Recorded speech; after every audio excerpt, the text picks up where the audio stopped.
আমি এখন আছি সুনামগঞ্জের তেঘরিয়াতে। এখানে রয়েছে মরম কবি হাসন রাজার সেই বসতভিটা, যেখানে উনি বসে এক সময় কবিতা লিখতেন, গান লিখতেন, যেটা আজকে বাংলাদেশ থেকে ছড়িয়ে পৃথিবীর বিভিন্ন প্রান্তে চলে গেছে এবং তার অনেক ভক্ত অনুসারীরা আছেন। আমরা আজকে দেখব উনি ঠিক কোন জায়গায় বসবাস করতেন, কোথা থেকে তার এই সৃষ্টিগুলো রচয়িত হয়েছে।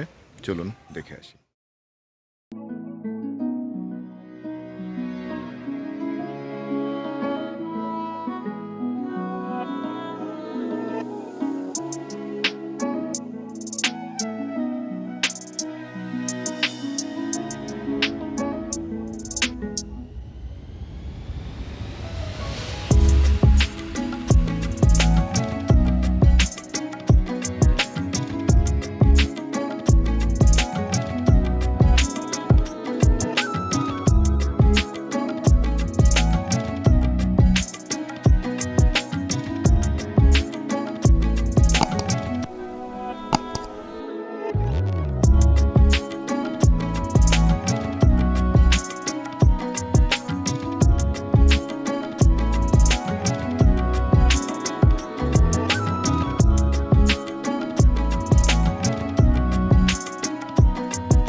এখন যে বাসাটি আছে সেটা পাকা, যদিও উনি তখন এই পাকা ঘরে ছিলেন না।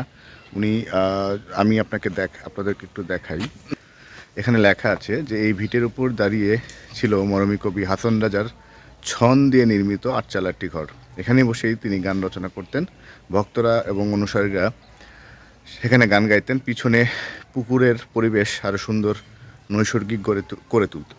এখন আমি আপনাদেরকে পাশের ওই পুকুরটি দেখাই। পুকুরটিতে গেলে যেটা দেখা যাবে, এখানে একটি লেখা আছে যে 1854 থেকে 1922 এই সময়টাই ছিল হাসন রাজার জীবদ্দশার সময়টুকু। তখন এই পুকুরটা ছিল একটি স্বচ্ছ জলের লাল সাদা পদ্ম ফুলের সমাহারের জায়গা। সুরমা নদীর সঙ্গে এই পুকুরের টির সাথে খালের মাধ্যমে একটি সংযোগ ছিল।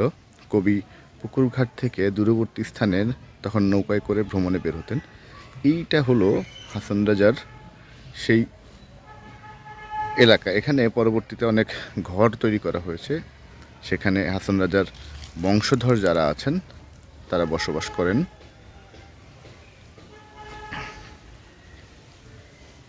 এখান থেকেই হাসন রাজার কালজয়ী অনেক কবিতা এবং গানের লেখা হয়েছিল।